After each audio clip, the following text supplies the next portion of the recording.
23. Thamud, another group of disbelievers, rejected the warnings. They said, shall we follow a man like us? We will then be wrong and stupid. 25. Was he chosen out of all of us to receive the message? He is a flagrant liar. 26. They will find out tomorrow who the flagrant liar is. 27. We sent the camel as a test for them. Just watch them and be patient. 28. Tell them this was directed to their messenger Salih. 28. Tell them that the water shall be shared between them at specific times. 29. They consulted their leader, and after receiving the message, he slaughtered the camel. How terrible was my retribution and warnings. 31. We sent upon them one strike, whereupon they became like harvested hay. We have made the Quran easy to remember. Is there anyone who wishes to learn? As you know, God's science suited every age. In that age, a camel that knew when to eat and when to drink and what day was a miracle for those people. They were dealing with camels a lot. At the time of Moses, magic was a big deal. At the time of Jesus, healing the sick was a big deal. At the time of Muhammad, the literary excellence was a big deal. They had the literary competitions. Now the computer is a big deal. And now we have a computer miracle. A miracle that is suitable for the computer age. How can you divide the number that Abdullah did when you take the number of verses and put the number of each verse in every surah in the Quran? You end up with a half-mile long number. 12,692 digits. This number of digits is a multiple of the common denominator of the Quran, the number 19. And also that number is a multiple of 19. When the Quran was revealed, the biggest number they heard of was 1,000. That was the biggest number. Well, 50,000. But then multiples of 1,000 anyway. So how can you read this number? 12,692 digits. If you go to the mathematics department at the university, tell them read this number, get out of here. But it's true. Number is here, conforms to the code. So this is the computer age. You have to have a computer to know about this number. I can bring you the computer printout that Abdullah wrote in. This thick papers. just solving this one problem about this one number, dividing it into 19, and it is divisible.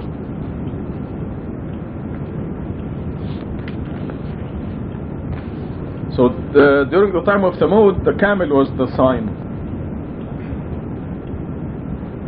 During the time of Moses, he threw down the staff and became a serpent, and swallowed the serpent, the other snakes of the magicians. This is what they believed, because they realized this is no magician. They are the experts.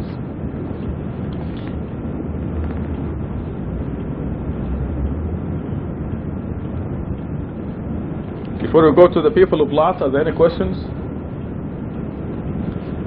Number 33. The people of Lot rejected the warnings. We showered them with rocks, except Lot's family. We saved them at dawn. That was a blessing from us. We thus reward the appreciative. We had warned them of our strike, but they doubted the warnings. They negotiated with him about his guests.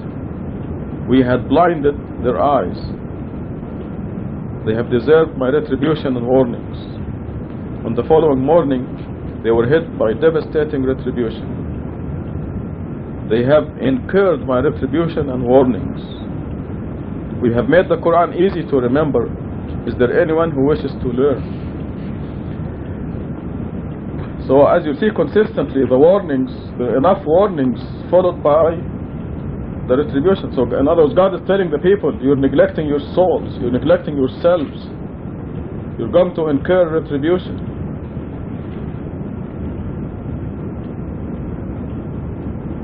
The people of Lot were wicked homosexuals. You're not doing the homosexuals any favor by giving them their quote-unquote rights. You have to talk them out of it somehow.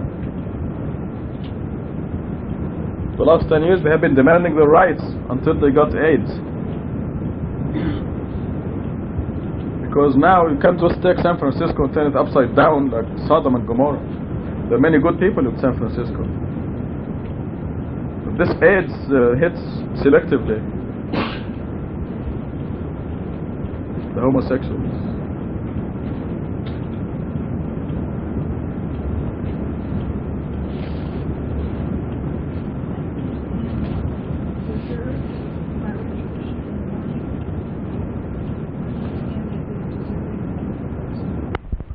Well, if you're doing everything right, why should you be warned?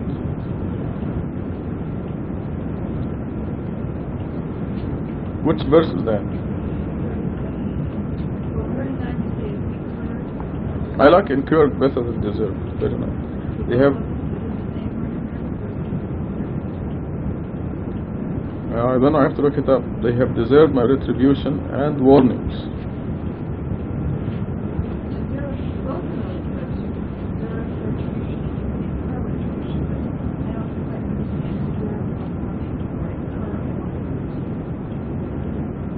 Well, if you're doing everything right, you don't deserve a warning. As a matter of fact, wherever you're working, you get a warning only before you get disciplinary action. But if you're doing everything perfect, you don't get a warning, do you? Warning, you're doing everything perfect.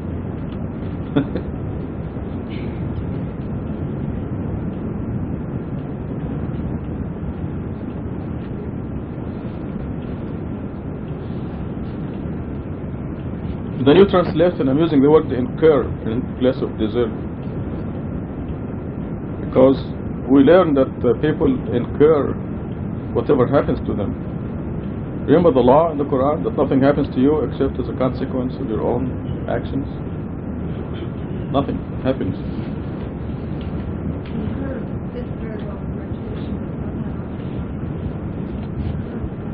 Did you ever get a warning where you work that there's something going?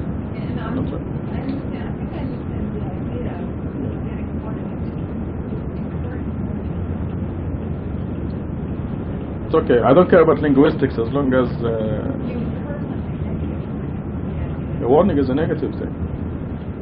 Yeah. Warning, you're going to be demoted next month. That's negative. You know, unless you straighten up, you're going to be demoted. That's a negative.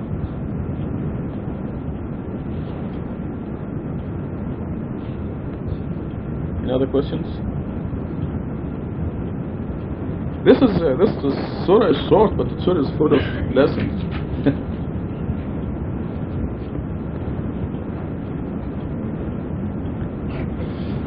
The Arabs have been warned. I can tell you right now, we're going to witness a terrible, terrible disaster coming up to the Arabs. Today in the mail I just got a newspaper where they had the headlines telling them that they are not following the Quran. They received the warnings.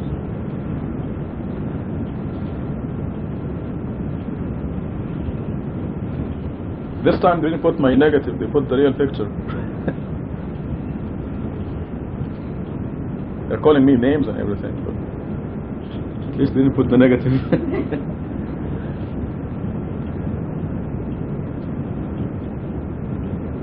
So they received warnings.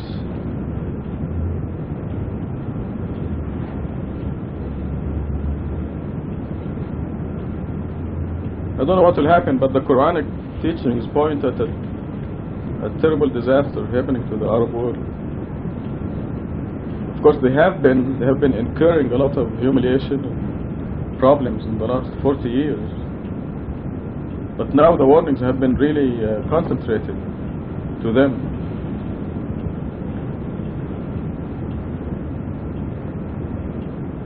They have been told that every single mosque does not uphold the commandments of the Quran, not a single one. So we'll see. You're saying they have been told. I just got a newspaper that is very popular there, and they're quite prominent display of the warnings. And it's not the first time either. Which newspaper? Warning that the Islam they're following has nothing to do with the Quran or the Prophet Muhammad. Yeah. Yeah. Liwa al-Islam is called. But it's been in almost every newspaper over there. Magazines, the most famous magazines.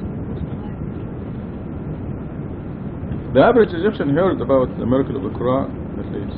Yeah.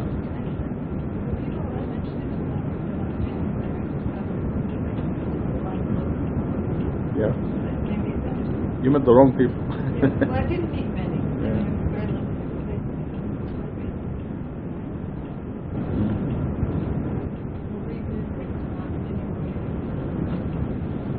You know, it's been really intense. It's been intense. Publications and the warnings, and everybody heard about it. Almost.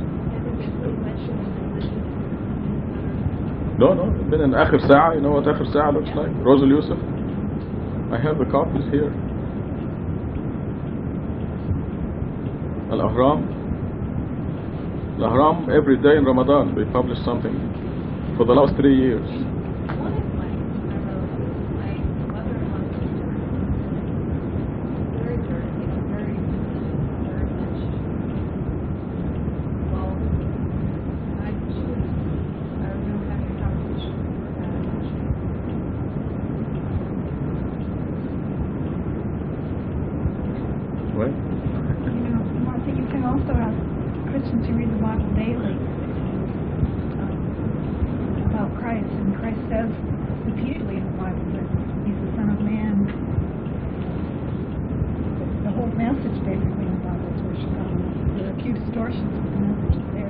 They don't get it. It's probably the same thing.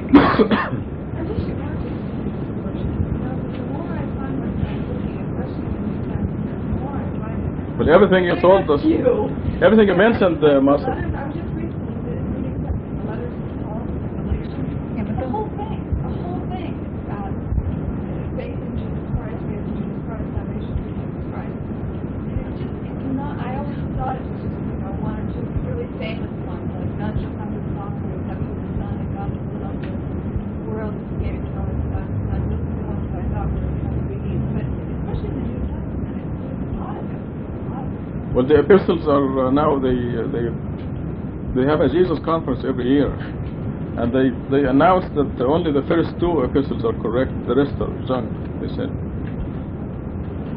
they have no confidence in them. So, but if you look at the Gospels, the majority is truth. You get 99% of Christians would never hear that either. Yeah. Same as the Muslims. I mean, even if they Exactly. hear it, they won't hear it. And the Christians would not, if they heard somebody say that, they wouldn't hear it. They will not recognize it. Yeah. But it's a newspaper every year, the Jesus conference every year. In fact, these most famous statements, they declared they were fake. Like the one you just mentioned, I'm the way, I'm the life and the way and this and that. None goes to the Father except through me. That's a fake one. And this is coming out of the Christian scholars. So in the gospel, the 4 gospels, the same majority of it? 99% is truth. For example, none of them says Jesus, Son of God, except John. And in John it is only 4 times. John is the most recent of the 4. But the other 3 don't say Jesus, Son of God. And so there's the ones, the letters of Paul, those are epistles, yeah. And those are the ones that are given by the... They ruled that they are all fake except for the first 2 I forgot the names. If you read the book Jesus, at least it gives the report on all of these. Have you read that book? Well, we have an office copy. You can get there, put you in there, and lock you in, and have you read it if you want. Are there any questions on this? It doesn't have to be. Look at that. By the way, this surah, this is the only surah in the Quran. This is the piece of information on the side from the computer facts. This is the only surah in the Quran where the name of God is in every verse, at least once. This surah here, the only one in the whole Quran where every verse has the word Allah in it, at least once. Some of the verses have followed it. Say it again. 57. God, 57 times. Really? Oh, my goodness. Alright. Here's another piece of information. So these are the well, it's a blessing, yes. See what is happening when there's a messenger. God is sending information to the whole group through the messenger. And the messenger himself is benefiting from this information, so it will save us a lot of trouble if we obey. This includes the messenger and the people, because this information comes to everybody. Actually, I see this in my last trip to Canada, for example. I mentioned the issue of the age of 40. And I assumed that everybody accepted it. But they didn't, and I ended up wasting so much time on it. And it's a blessing if the people have the understanding of, well, for example, this verse. They'll be so comfortable if they have the conviction and understanding. They will not waste so much time arguing back and forth, you know. Why 40? How can a person who's 35 go to heaven if he didn't do this and that? But it's a piece of information that got sent to us, and they gave us the proofs and the evidence and a number from the Quran. So a person who's blessed, God says it's a blessing because it saves us a lot of time. It's finished, it's closed. When we say, God said, up to 40, everybody goes to heaven, and here's the number in the Quran, and here are the proofs, here are the signs, then we're convinced. So it's a blessing. So I appreciate the fact that this verse deals specifically with disobedience to the message. It's obedience in matters that have to do with God and information that's coming from God. It's not personal obedience. It's obedience to God, because the information is coming from God. And we have in history, the history tells us they were having a battle or something, and the Prophet Muhammad said, "Let us camp here." And they went to him and they said, "It's information from you or from God? If it's from God, we'll do that." He said, "No, it's from me." He said, "This is a stupid idea. Kids doesn't know how to be." So once he said it's from me, they were free to not to obey. So the obedience is really to God. This is actually written in history. That we're all dead if we obey you. And they let move on to some other place.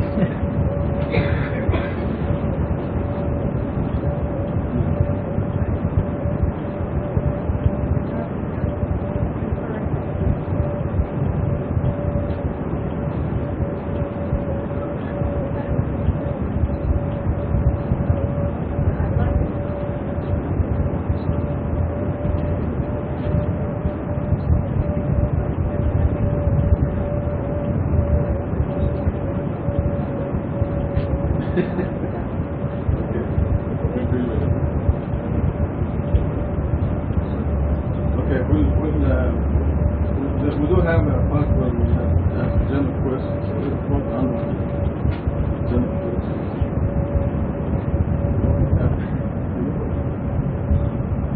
Yes. Oh, yeah. Oh, yes. Oh, my God.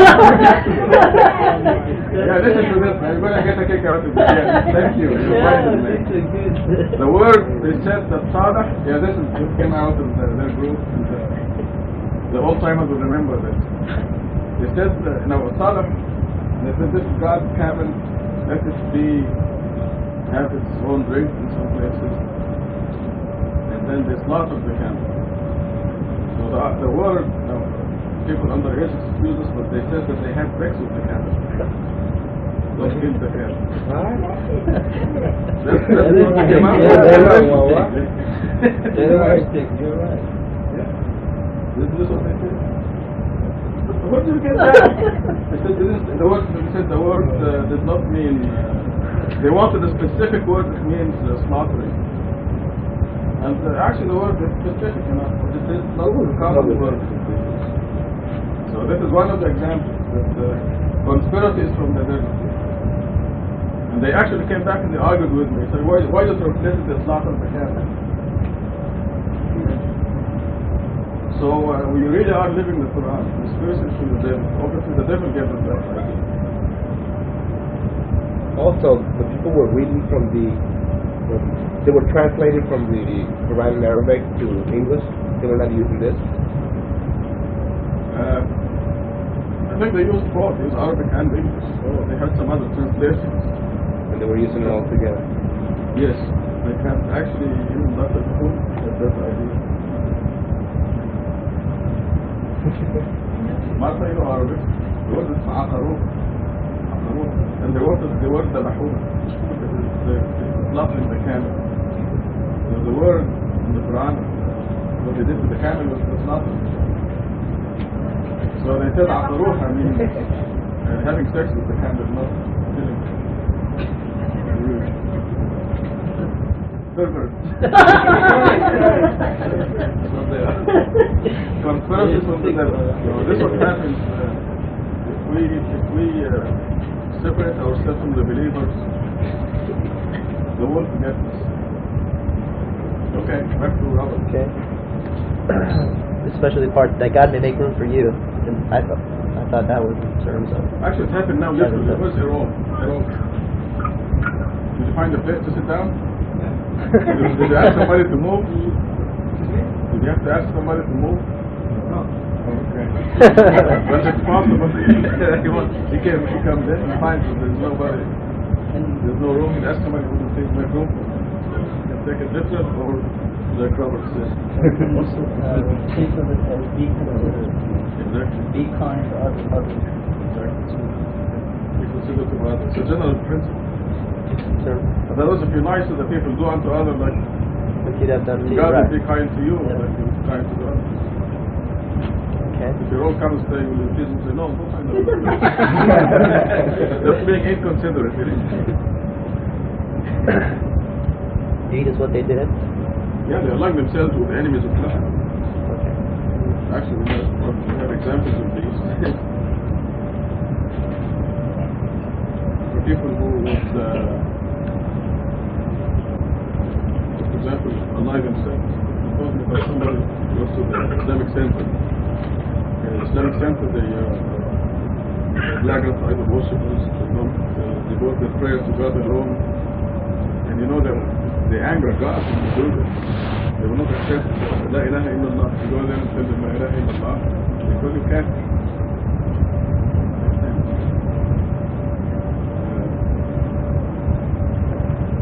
The Sunni University in the paper, they're criticizing me for saying that the man should have this freedom of expression. And in that letter they say, we agree, we admire, or we applaud the Catholic Church for making a stand against the man rule. So this is the Islamic Center writing that. They're attacking me and applauding the Catholic Church. Okay. Now I say La ilaha illallah. The Catholic Church says, praise Mary, Mother of God. So it's not an issue of worshiping God, it's politics for something. Now how can they applaud the Catholic Church for anything? Because the Catholic Church itself practices the same thing that Khomeini practices. They don't like people to write about their shroud of Turin and all the nonsense that they have. And they have heavy censorship. They excommunicate people right and left because of their opinions. So they are very good. this was better. Right. And the Catholic. Which was exactly the same thing. It's nice to be right here, one right after the other. So you can just see how identical both groups are. But you can see how will God look at people like this, applauding people who are saying, "Praise Mary, Mother of God." That's Christian. Mary, Mother of God. And condemning somebody who says La ilaha illallah, worship God alone. So anybody who aligns himself with those people, God will anger with them. This is verse 15. God will refer to them severe retribution, even indeed is what they do. No, they're saying there are those who ally themselves with people who have angered God. Mm-hmm. Okay.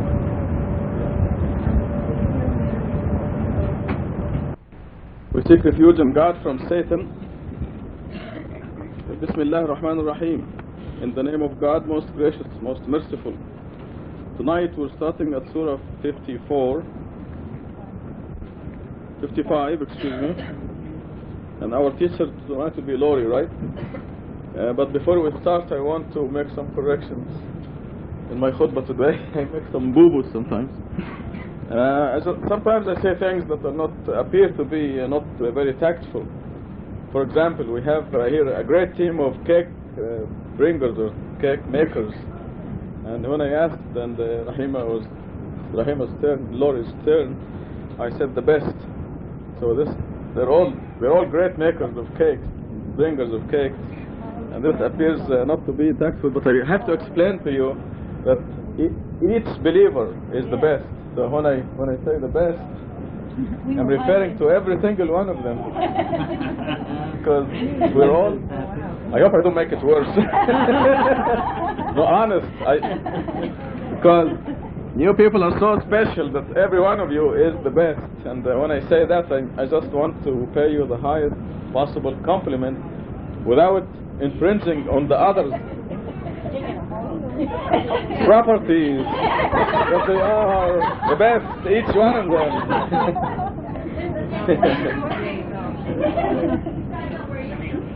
Every single... Did I describe your cake as the best when you brought it in? Now how do I get out of this one? Help! I think I get out by saying, okay, take it over, Lori. It was really a test for me because I just wanted to know. And I never understood the jinn. It was just like, I read it and I knew that they existed, thank you. And I knew because it was in the Quran I had to believe it, but I didn't know what they were and nobody could explain it to me. And I got really wild explanations of what the jinns were. And it always troubled me, but I just forced myself to submit. And in the second chapter of the Quran where it says that the believers are those who believe in the unseen, and this was part of the unseen. And I knew that inshallah was the time that God would explain it to me. And one of the blessings of being in this mosque is having things explained to us. And as Rashad said in the khutbah today, it's a mercy from God that He sends a messenger from among us to explain to us. The knowledge is here in the Quran, and all of us have read the Quran. I read it once a month from front to back, and every time there's something new. And we get what we need at the time we need it. And we in this mosque are just developing so far, it's just amazing. Rashad and Lisa and Hassan went to Canada, and there where the people believe the way we do, they're still way behind us in the knowledge, because we're here every Friday night learning and studying. We have the input of all these believers here. And learning and studying, we have the input of all these believers here. And we have a messenger that is given the knowledge that is passed on to us. And we're responsible for the information in the Quran. This was directed to the humans and the jinns. There were two kinds of creatures that sided with Satan completely, the jinns, and creatures that did not, were neutral, didn't make a stand with God. That's you and me. God decided to give us the body of clay, originally, the same material as the earth. We are earthbound. But the jinns have a body of five differences. They are in a dimension and they are in a different dimension. Because the agreement called for Satan to remain invisible, just like God is invisible. Satan wanted to whisper to us while being invisible. Therefore, they had to be made of a different material in a different dimension. Also, the jinns being made from energy give them the abilities to travel a lot faster than the speed of light, millions of times the speed of light. They can go to the outer limit of our universe, 26 billion light years. So this gives them more to see, more evidence. God is giving them more evidence because they made a hard stand against God. So when they go to hell in the hereafter, it seems like this whole life is really to nullify the excuses of the humans and the jinn, the creatures who did not make a firm stand with God's absolute authority. In other words, had God listened to the angels initially and said, okay, all those who didn't make a stand with my absolute authority are banished, are out, go to hell. He would have said, oh, you didn't give us another chance. We didn't know how bad hell is. You didn't give us warnings. So this life is designed so that when the people insist and the jinns insist to come to hell, they will not be able to say that. They will not be able to say, you didn't give us a chance, you didn't give us warnings, we didn't know what we were doing. If you told us how bad it is here in hell, we would have made a difference. God told us everything. The humans and the jinns, they told us how bad hell is, how to get out of it, how to redeem ourselves, how to make it back to God's kingdom.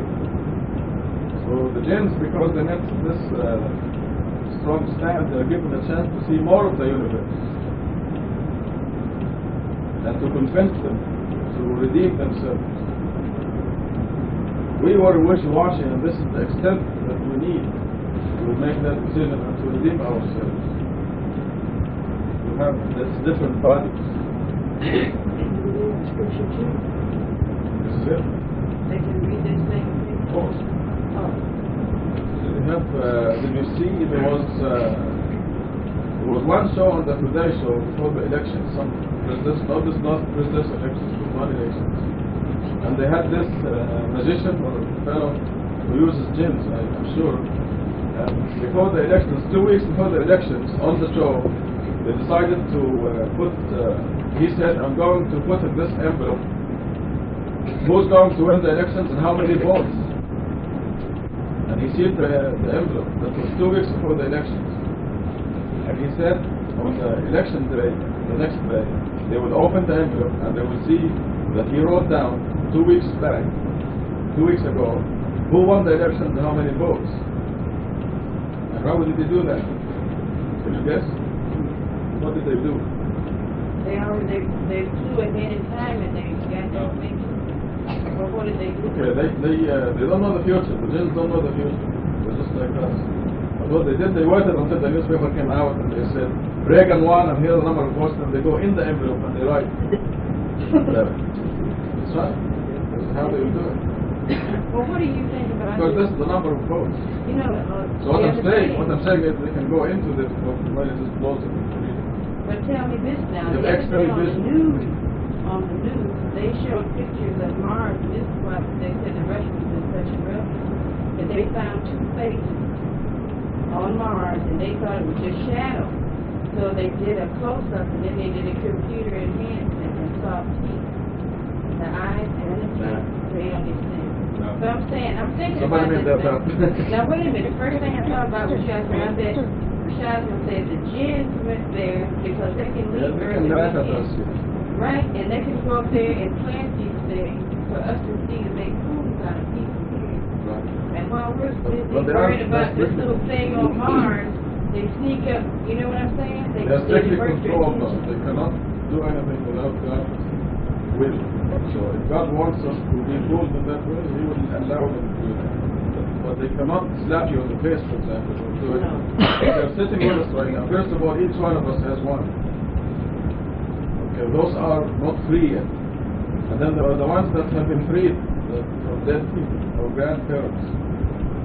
They come in here regularly and listen to the Quranic study. And it is recorded in documented.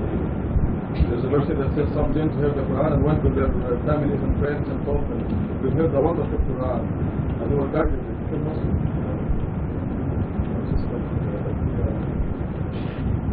So this is why we have this kind of body and the jinns have that kind of body. Has to do.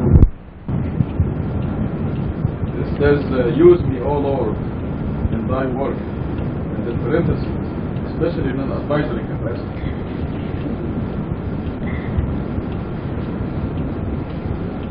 Okay, anything else? There was something here about death. We all die. I want you to think of death as getting rid of this lousy body and getting a new body that does not get sick or die. That's what death is. It's moving from stage to stage. And usually it happens when you're sick and tired of this body and you want a new one.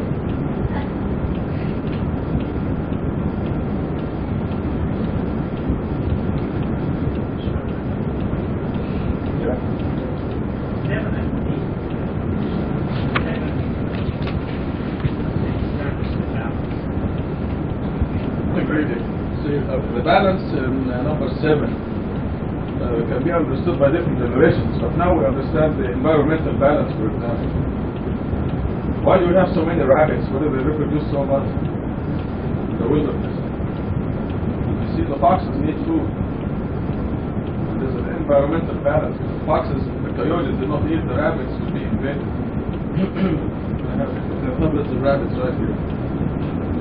But so I mean, this is a kind of balance. It's well known, all studied in school and seen on TV, that there is some biological balance in the world. But this balance covers everything.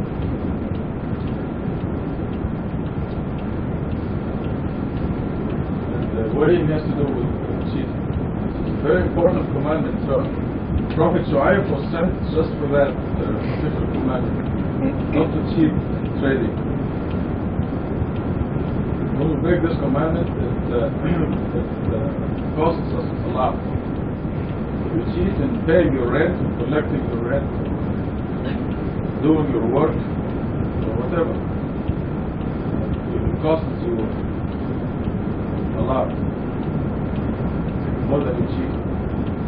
So this is God's commandment. It's one of the very important commandments. A believer is an ideal person in honesty and truthfulness.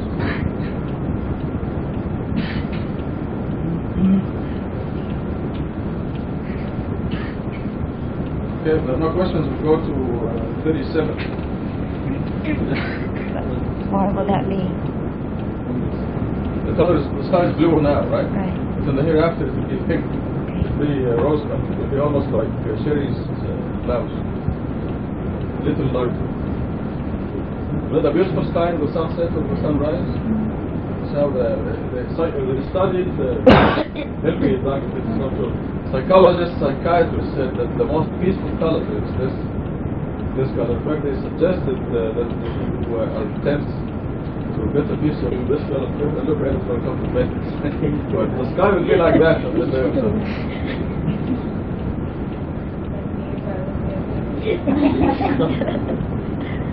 By the way, Laurie mentioned substitution of earth with the new earth and the heavens with the new heaven, and we see this in the Old Testament and the New Testament as well.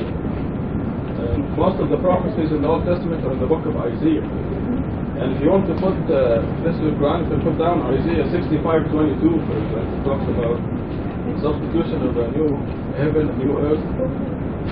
65:22 Isaiah. Also in 66:7.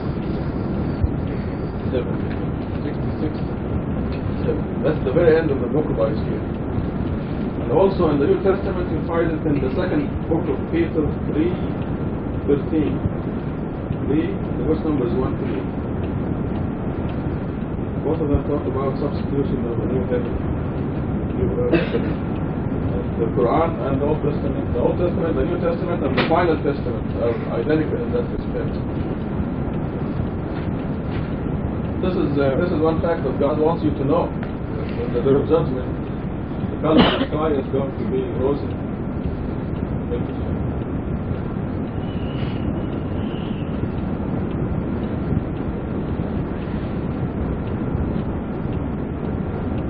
There's something about Mars that is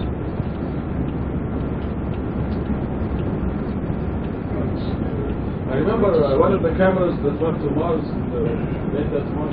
The sky there is reddish. Yeah, you know, the reason our sky is blue is the diffraction of the light. You know, the sunlight has 7 colors in it, the visible range anyway.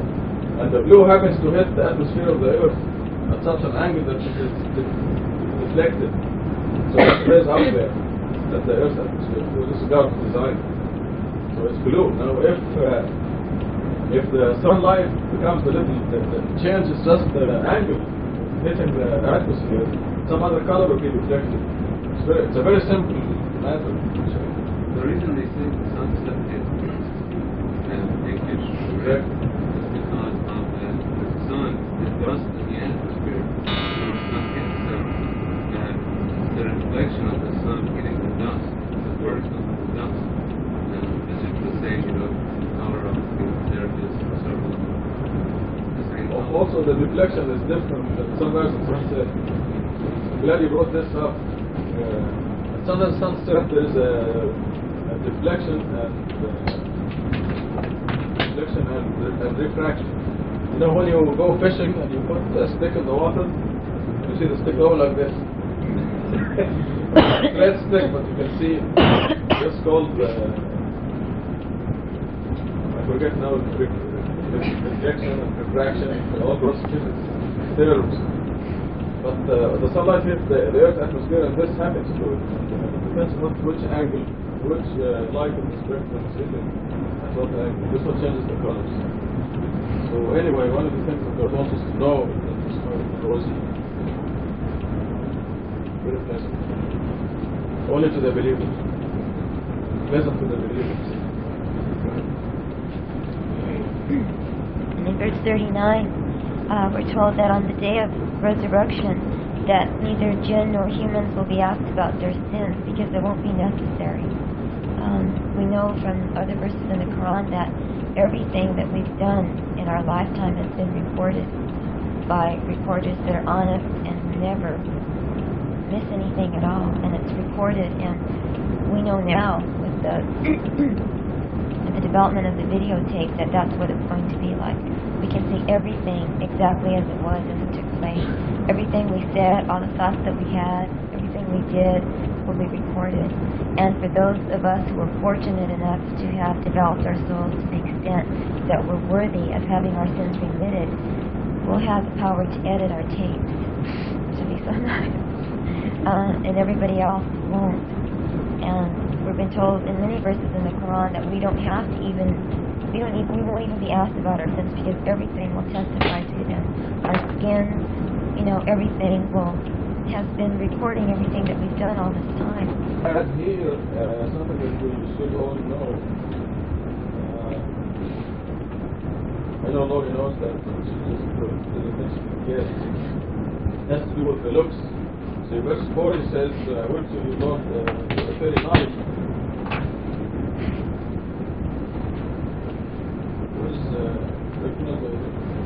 Will not be asked. Oh, 39, yeah. The humans and the jinns will not be asked about their sins.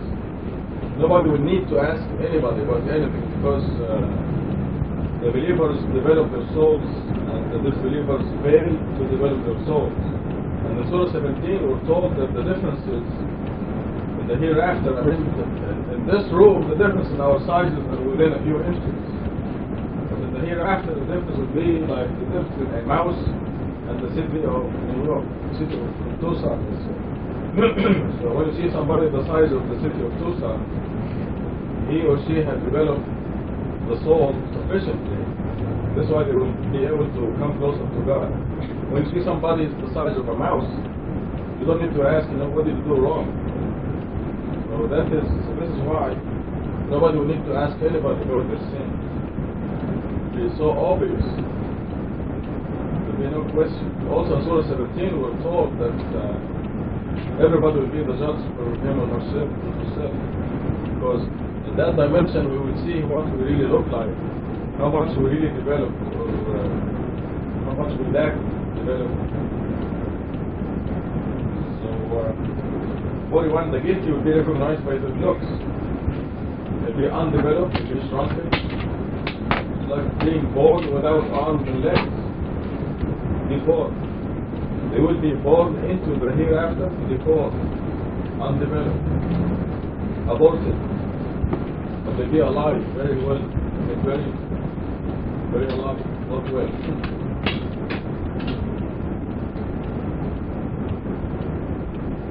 Also, God lets us understand, as Lord explained about 44, how they will try to sneak into heaven and they'll find it worse than hell.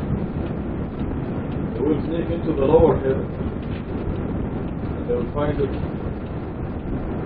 worse than hell because they cannot stand to come any closer to God. See, God left it completely up to us, completely. That's why God does not inflict an atom's weight of injustice. It's absolutely up to you. You can be as close to God as you want in the high heaven, or you can be as far from God as you want. It's completely up to us. So the conclusion is that God does not put a single person in heaven.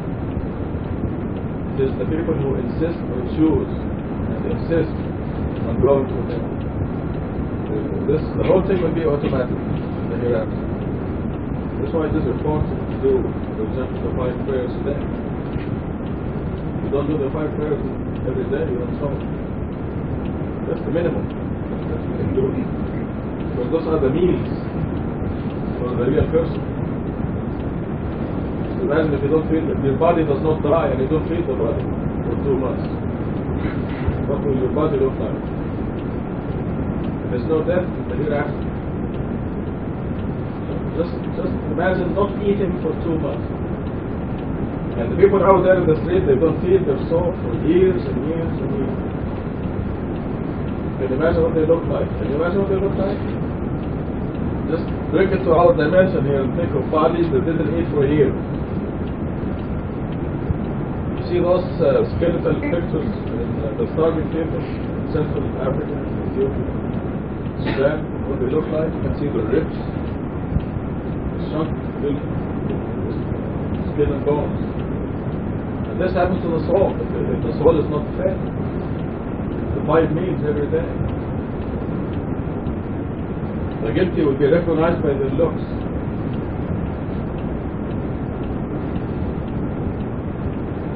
You can tell who is starving in Africa and who is not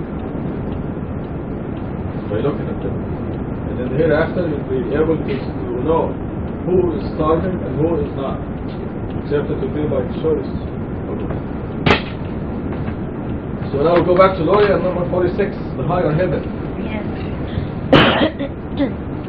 For those who reverence the glory of their Lord, there will be 2 paradises. Which of you Lord's marvels can you 2 deny? With abundant vegetation, which of you Lord's marvels can you 2 deny? 2 springs run freely therein. Which of you Lord's marvels can you 2 deny? They will have 2 kinds of every fruit. Which of you Lord's marvels can you 2 deny? They will relax on furnishings lined with silk, while the fruits of the 2 gardens are brought near. Which of your Lord's marvels can you 2 deny? They will have magnificent fountains therein, never before touched by any human or jinn. Which of your Lord's marvels can you 2 deny? They will look like gems and coral. Which of your Lord's marvels can you 2 deny? Is the reward of righteousness anything but the best blessings? Which of your Lord's marvels can you 2 deny? Questions? Verse 15, I have some very good news for you. Not flattering you, you're very, very special people. You've got to go to the highest heaven. I'm going to explain to you why. When Abraham started the religion of Islam, according to God's instructions, he and the people around him were worshipping God alone. And as time went by, Satan sneakily, gradually added idol worship until the time of Muhammad came. Some centuries later, by the time Muhammad came, they were worshipping lots of idols. Lat, Manat, Uzza, and all that. They were in the Kaaba that Abraham built. And you've read how many verses in the Quran that say Abraham was never an idol worshipper. Yet there is the Kaaba that he built that was full of idols. And then God renewed the message, sent the Quran to Muhammad, and sent Muhammad to tell the people the idols are bad, worship God alone, worship God alone. So what happened? And Muhammad and his company were persecuted severely.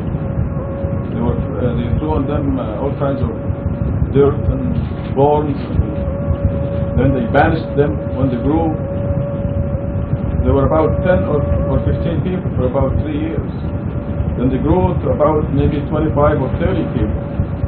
Then they thought they were getting too strong, so they banished them out of Mecca, boycotted them. And those people were abused. So those have to have a special place in heaven. They went against the current. They were worshipping God alone in an ocean of idolatry. You can easily see that they are very special people. They will be in the highest place in the high heaven, because even within the high heaven and the low heaven there will be ranks. Okay, now 20 years ago,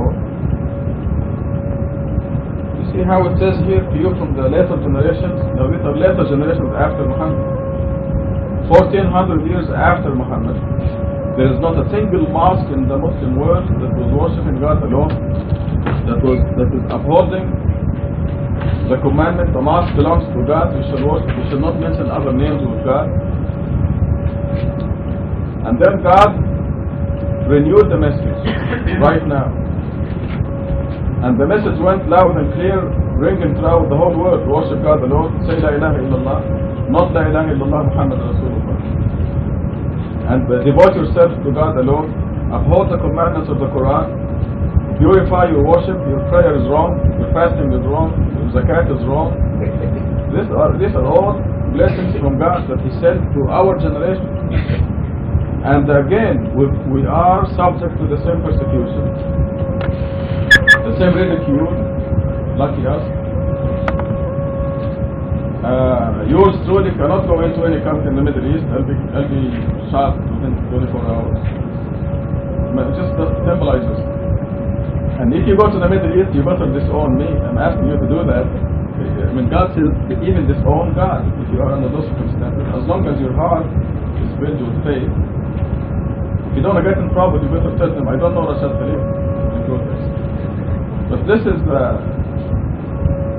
you are very, very special people. You've gone through the mill, ridicule, and mocking.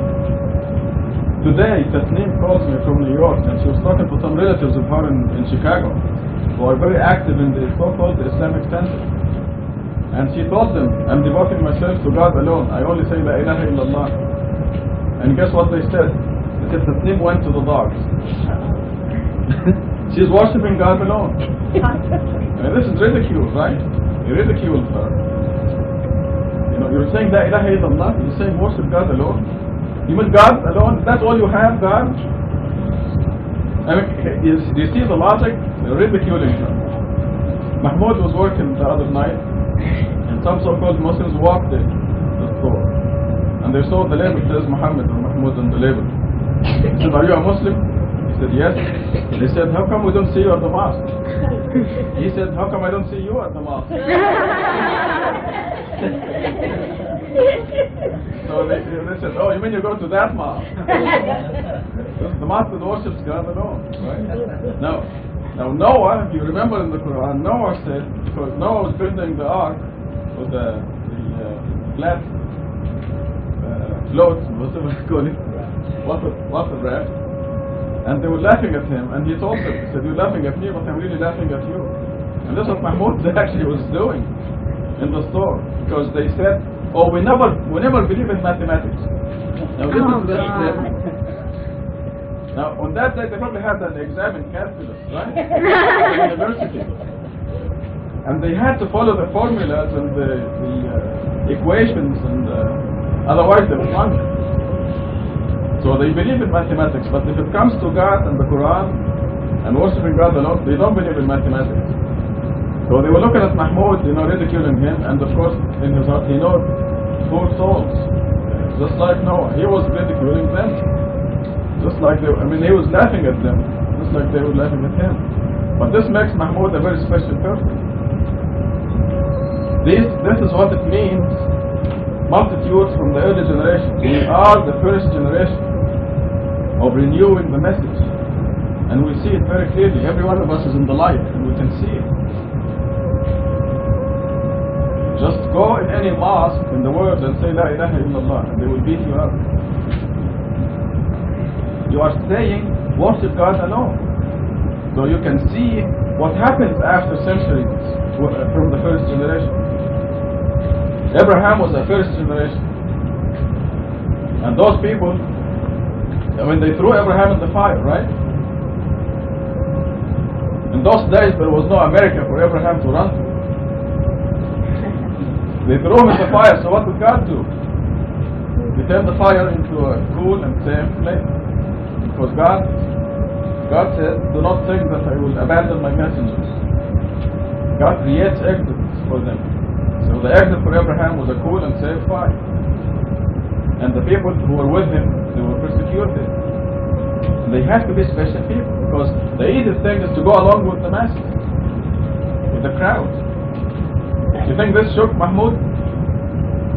Not one hair. And that's why he's very special. I'm just using Mahmoud as an example. Mustasham went to a grocery store to buy some Middle Eastern stuff. And he met some Arabs there. They're just totally ignorant. They know nothing. But he says, yes, we go to Masjid Dusan, we worship God alone. And they almost beat him up. If he wasn't big enough and strong enough, and a Turk, he would have beaten him up. So why do you have to take all this abuse and all this ridicule? Do you think it took him up? Did it affect his faith? If anything, it strengthened his faith. But he knows that those people are off. He knows they're ignorant. He knows they're not worshiping God alone. He knows they lost the prayer. Probably never pray. Those people that do. You think they pray? I asked how many students in the Quran because Right? You don't know? You don't know? How can you say that they were Allah?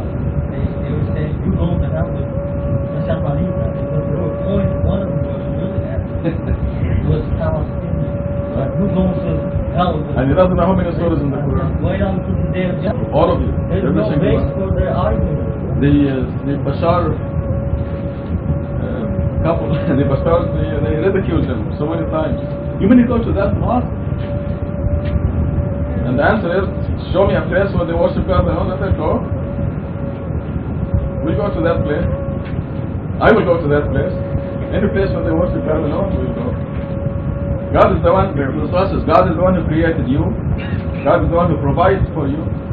God is the one who controls your health, your welfare. God is the one who controls your happiness. God is the only one who controls your success. Muhammad is dead. The saints are dead. Jesus is dead. Powerless.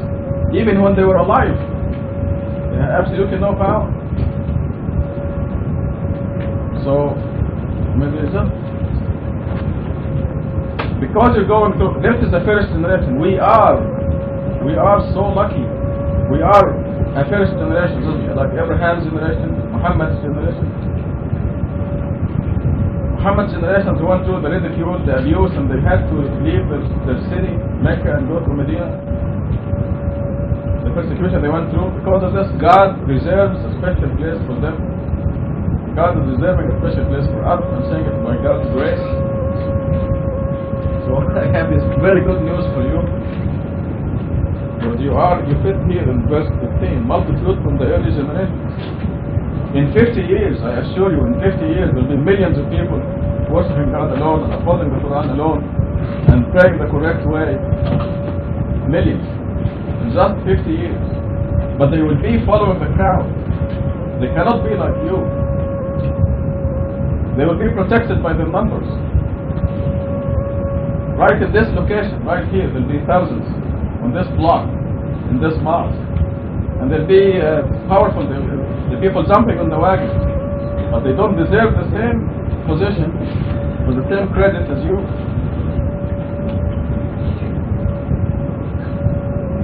So this is what it means. Multitude from the early generations, but only a few from the last generation. Because these are the far ahead. In Arabic, Sabakun is Sabakun. These will be the closest to God. They're very special. And that is you. And you start collecting benefits now. And we've seen it. We have a history already. We have a track record in this month, 10 years. We have a track record, a perfect track record in this life. It's guaranteed by God.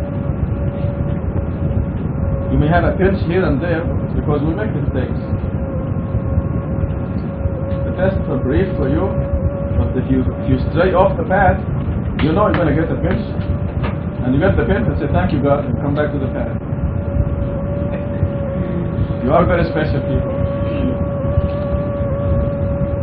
You deserve a lot of congratulations. God says in Surah 35 that the angels have wings, 2, 3, and 4.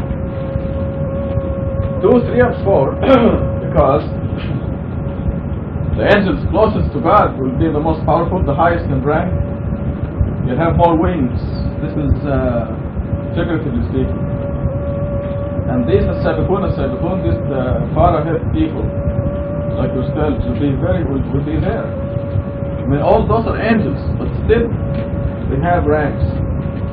And 50 years from now, the thousands of people who will be in this location, inshallah, they will go to the high heaven because they worship God alone, and they will pray the correct way, and they'll go to the high heaven, but they cannot attain your rank because you're the ones who are taking the abuse. The people who take the abuse and the ridicule have a very special position in the Bible and in the Quran. I had a little thing hanging there for a while that says congratulations to those who are persecuted. Well, the prophets also have been persecuted. Remember that verse? I had it hanging there. And this is God telling you congratulations. The Bible. So we are very, very lucky, and I'm stressing. I keep stressing this because I cannot stress it enough. Just so we can thank God, so we can be appreciative, so you know who you are. Satan will always put doubts in your mind. Always will tell you you're nobody. He hates your guts, okay? Because it's going to be deep, deep in hell. You hear that, man? You're asking about Satan in the hereafter? He will not be in heaven, no. He will not even come close. He and his troops will be way deep down in the lowest pit of hell. And he'll be beating them and they'll be beating him.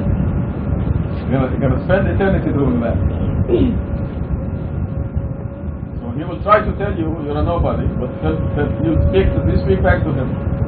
You tell him, I believe God. And I believe that I am in this group, multitudes from the early generations. Because this is a first generation. I mean, I couldn't believe it myself. For a long time I said, could it be just us here worshiping God alone? There must be millions in the world. But I discovered that I'm naive, that the human being is really bad. I was talking to my nephew, Sharif, in Egypt. And he says, I'm the only one in Egypt. He really is a believer. You can tell the people who believe, because they are in the light, they understand. And he's the only one that I know in Egypt that is really a believer. Inshallah, he will come for the conference. He's only 20. He was born 2 weeks before Beth.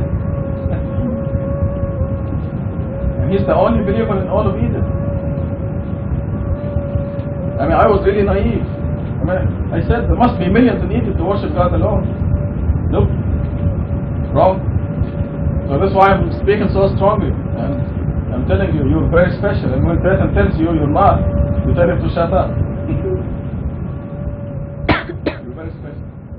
This is the verse that talks about you. Congratulations. Yes. And this time, right now. Because Muhammad's time, Ibrahim's time, and this time, our time. We are a first generation. Right now. Because we are the fortunate generation that is renewing God's message, restoring it, cleaning out all the junk and innovations. When you go back to Iran for a visit, you'll be, which town will you be in? Tehran? I think you'll be the only one in Tehran who's praying the correct way. And you and Nadir, the kid. You'll be the one, and they laugh at you. When you tell them in the tashahhud, I just say the name of God alone. So you mean you don't mention Muhammad or Ahl al-Bayt or Ali? No. See, that's what we cleaned out. Cleaned out all the creatures. We just mentioned the Creator. And this is restoring the religion. So you are a first generation. So this makes you special or not? When you're the only one in Tehran who's praying the correct way. How beautiful the highest heaven is. We know, of course, that these are all allegorical descriptions, that God uses allegory because there's no way that we in our present states can even begin to understand really what is in store for us. But we know from the allegory of the highest heaven that it is truly bliss, and that it is wonderful beyond our dreams. God says that anything we wish for, those who are in the highest heaven, inshallah, will be there. Anything they wish for and even more. So God's grace is even greater than anything we can comprehend or desire, wish for. And then those on the right, those in the lower heaven, for them also, it's incredibly beautiful. And it's peace. Peace to you from those on the right. An incredible triumph to be among those on the right. But if he is one of the rejectors, the strayers, then the retribution in burning hell. We know, again, that we can't comprehend really the awfulness of hell. We have a slight idea because we are as far from God as anything in the universe at this point. And we know how hellish this world is and how awful it is, particularly when you step out of God's kingdom. We're incredibly blessed to be in God's kingdom, inshallah. But as soon as you step out, you know what an incredible hell that is. And that is nothing compared to the ultimate hell. This is the inevitable truth. You shall glorify the name of your Lord, the Great. MashaAllah. Are there any comments or questions on these last verses? 88 and 89 refers to you, to special people. And I say this with thanking God, and God says, speak up of God's blessings on you. We're very, very rare, fortunate, and blessed group of people. And 90 refers to all the people who died before the age of 40. Says, and if he belongs with those on the right, those people will be very happy, because they will go to the lower heaven. God knew that they do not deserve to go to hell, they deserve to go to the lower heaven because of circumstances that only he knows. That's why he took them at that. They're good children that came here to perform a function. And they were assigned souls that God knows deserve to go to the lower heaven. Whether they lived until the age of 39 or just before 40, and when God takes them at that time, because had they lived, they would have been swept by circumstances. Which brings me to a point that I will be talking about, inshallah, on the khutbah 2 weeks from today, inshallah. Where very quickly God says, we granted Abraham his understanding, for we were fully aware of him. Okay, this verse tells you it was not Abraham's intelligence that led him to discover God. God granted him the understanding because God knew that Abraham deserved to go to the high heaven. And the other verse that I wish to share with you is Joseph, when Joseph almost fell for the governor's wife. And then God said, if it were not that he saw a sign from his Lord, then God says, we thus divert sin from him. So was it Joseph who was so great that he didn't fall in sin, or was it God that protected him from sin? It was God that protected him from sin. By the way, the verse goes on and says, إِنَّهُ مِنْ عِبَادِنَا الْمُخْلَصِينَ, that he was one of our devoted servants. Because he was one of God's devoted servants, God diverted him from, protected him from sin. So what I'm saying is that when we agreed with Satan billions of years ago, some of us were swept in the crowd, and God knew that. This is what God meant when he said to the angels said, put them all in hell. And God said, I know what you do not know. So God knows that we were swept in the crowd. Some of us were swept in the crowd and do not deserve to go to hell. This is why God granted Abraham his understanding. God granted you the portion to come across the true message, worshiping him alone and upholding his word alone. It's not because you're clever or because I'm smart. It's because apparently obviously God knew that some of us were swept in the crowd somehow, and we agreed with Satan, and we deserved the chance to come here to be redeemed. So the people who are taken, like Martin Luther King, taken only a few months before his birthday, Malcolm X being taken 2 months before his 40th birthday, and all the other signs that we have seen. In fact, if you look at verse 41 where you're holding the book now, you see 41 is the beginning of hell. So those who didn't make the decision, if you look at the previous surah, verse 41, we know from this circle here that these numbers of verses are divinely designed for a reason, and we have all these mathematical proofs. Once you get into the age of 41, you better be worshiping God alone. Yeah, just a second. I don't want to forget what I'm saying.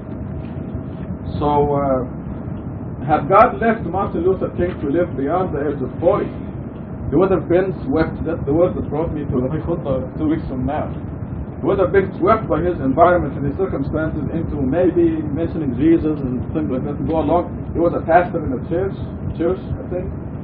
But in his heart, and even vocally, he never said anything about Jesus. Not that I heard of. In his vast amount of recordings, he always talked about God. So that's why God chose to take him at that time, to protect him from going beyond to this number 41 and be swept by his environment and his circumstances into Christianity. So he will be like we see here on verse 90. If he belongs with those on the right, then peace to you from those on the right. And you can be sure that God's justice put these people exactly in the right place. He deserves to be in the lower heaven. When Satan made that blasphemy billions of years ago, there were degrees of convictions among us that go from the jinns who completely agreed with Satan to the majority of humans who were wishy-washy. They didn't. To some who were swept in the crowd, and hopefully that's us. So now Kathy has a question.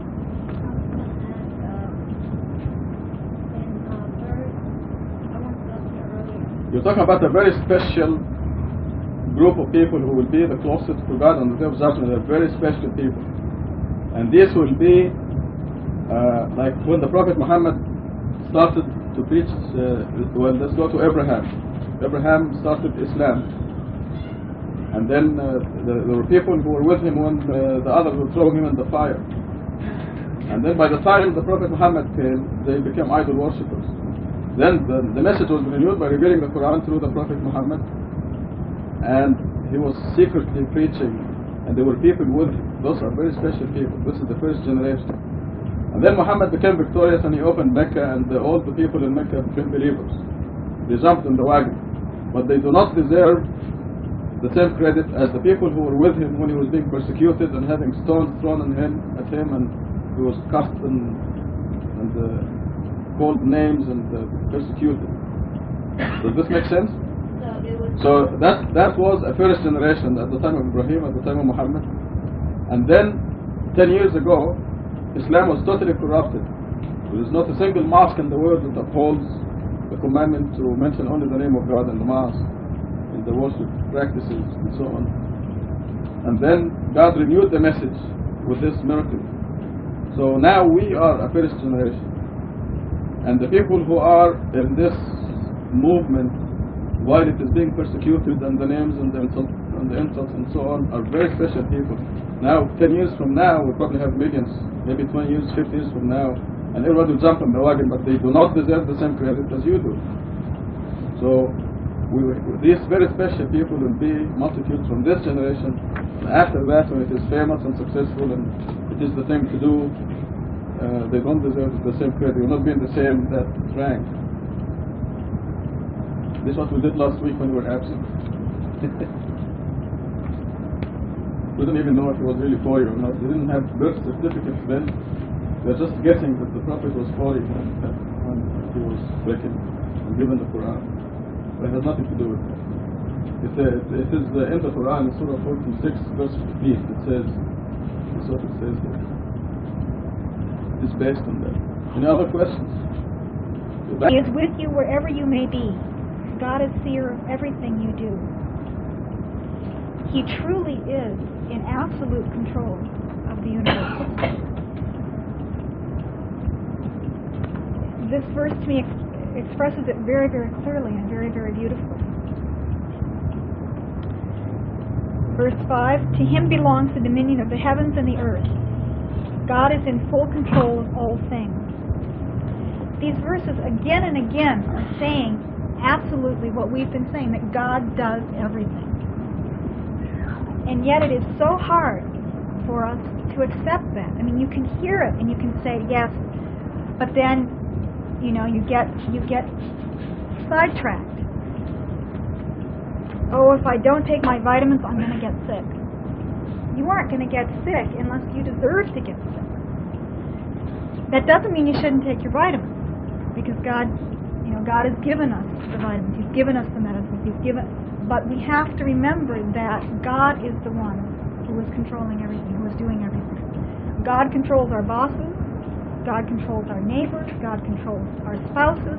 He controls not only the physical things, He controls the emotions, the hearts and the minds of those around us and of us. As Rashad pointed out so beautifully, God bestowed on Abraham his righteousness, his understanding.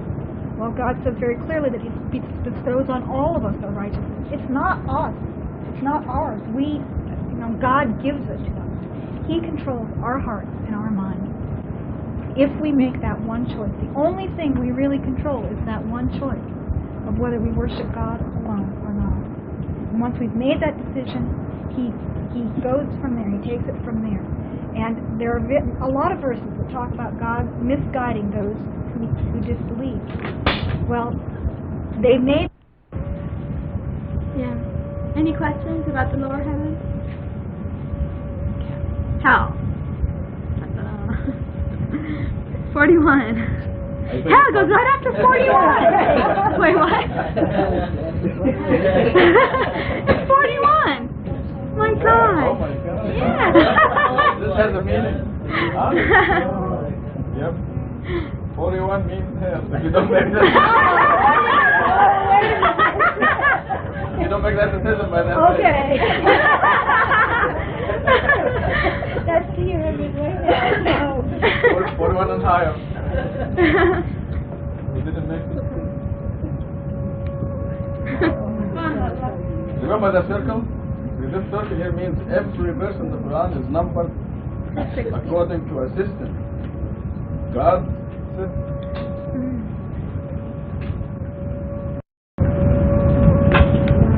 Billahi min ash-shaytan ar-rajim. We take refuge in God from Satan. who was the basic cause for us being here in this world, and may God make it backfire on it and give us happiness in this world and forever through believing in God alone.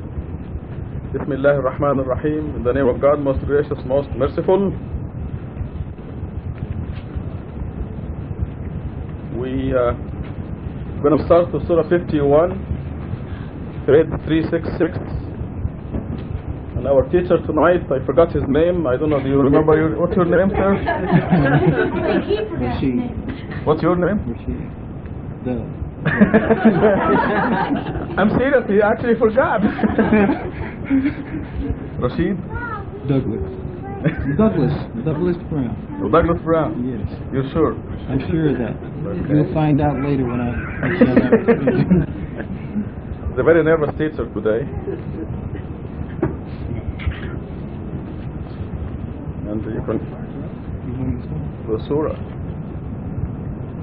You know, a believer appreciates God differently from people who are unaware or who are not strong believers. You can see here that the title of the surah is the winds, and we learn from the first few verses that the winds, their main job is to carry clouds that bring bounties. We need that water. So in order to appreciate God and these simple words, just imagine yourself sending 10 astronauts to space. You sending 10 astronauts to space, and you tell them, okay, you're going to be out there for 3 years, and when you need water, I made an invention in the spaceship, so there'll be these clouds on top of you, and they will give you water. You're sending them into space. And you devise that system that will give them water, clean water. When they pollute the water they have on the spaceship, it's gonna, one of the number one purification processes is distillation. So when they pollute their own water, it's gonna evaporate, it's gonna be pure water and come down again. So you tell them that, so to assure them that they will have enough water supply for 3 years, or 5 years, 10 years, whatever you're sending them. Just imagine that. See, God sent this spaceship with 5 billion astronauts. You and me, we are astronauts. That's right. When God gave us this system, God devised this system where the water evaporates and then comes down by the wind, drive the clouds here. How far are we from the ocean? We're far from the ocean. But these clouds came to us from the ocean by the wind. It's a traveling system. And then it sends down pure water.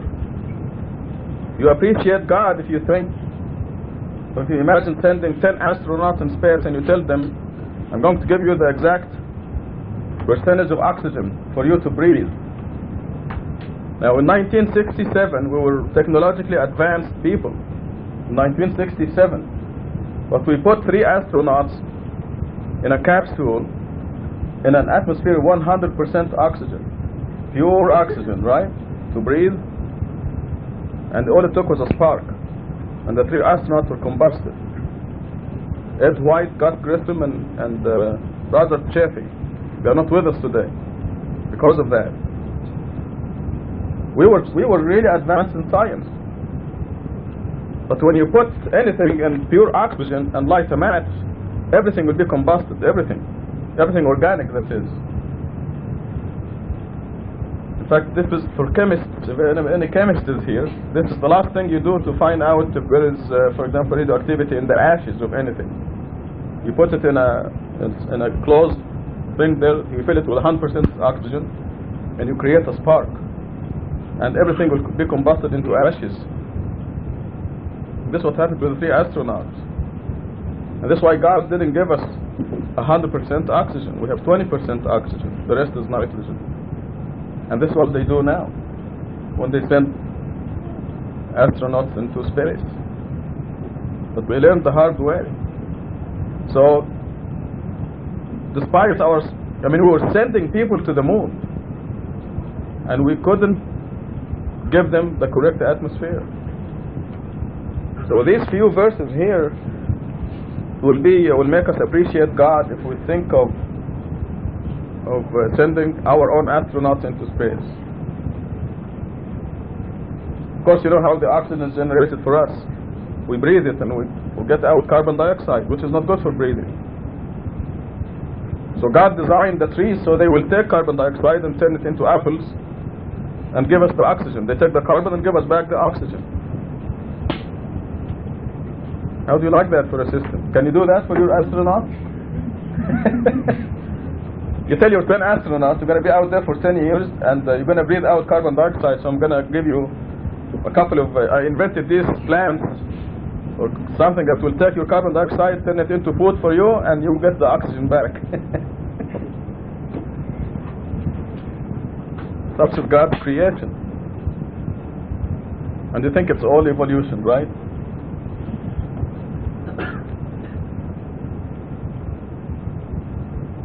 Are there any questions on these?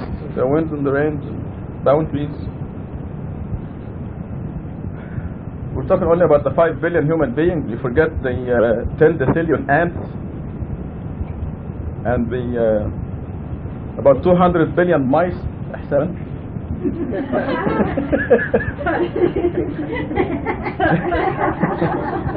There may be a few of them in this mosque running around. Your name scares her, this way. Okay, back to Douglas. Yes, Kat. That's really bad idea how this thing happens. And we do it. 4-year-old children do it. And 2-year-old children do it. I mean, language is just amazing.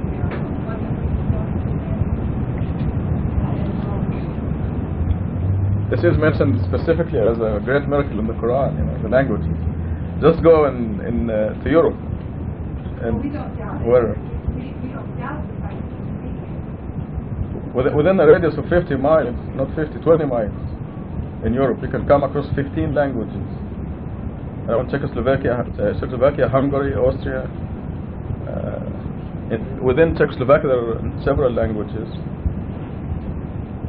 And it's just amazing how these people understand each other, but these people don't understand them, they understand each other. And it's a miracle. Still amazing. An incredible miracle and a mystery to us at this point in our understanding. Any questions or comments?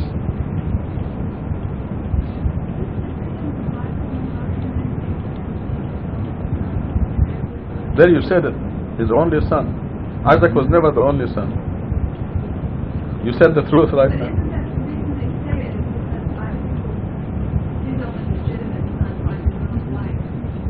This is how they justify it.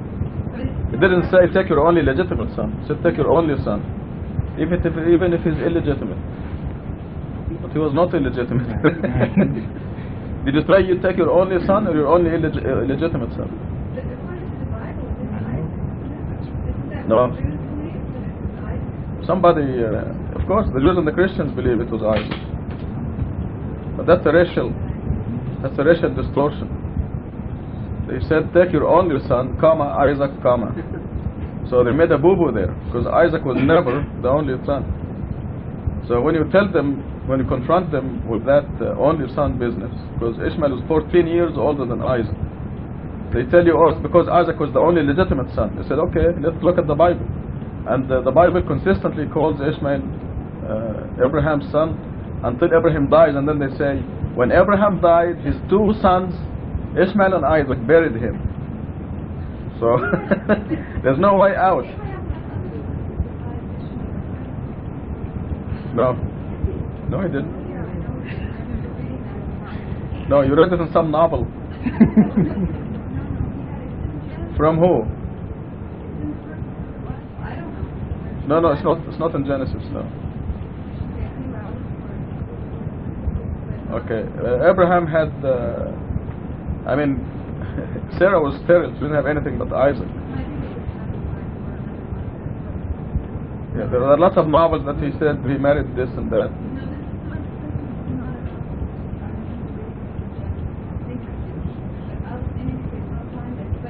Okay. Any other children, they are irrelevant because the Quran and the Bible mention only Ishmael and Isaac. Nobody else. In Genesis 22,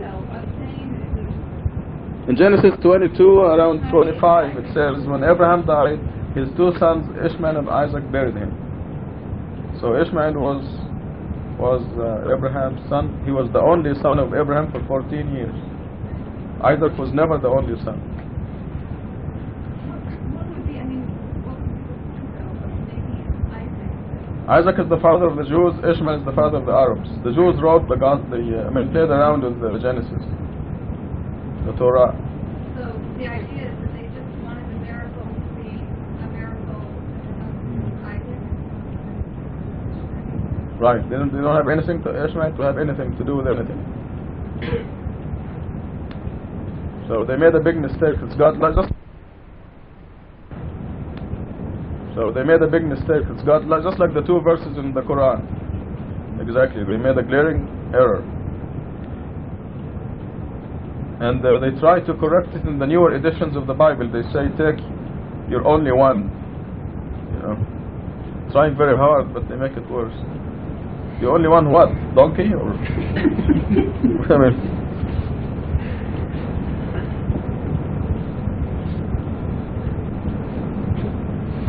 Ishmael, you're talking about,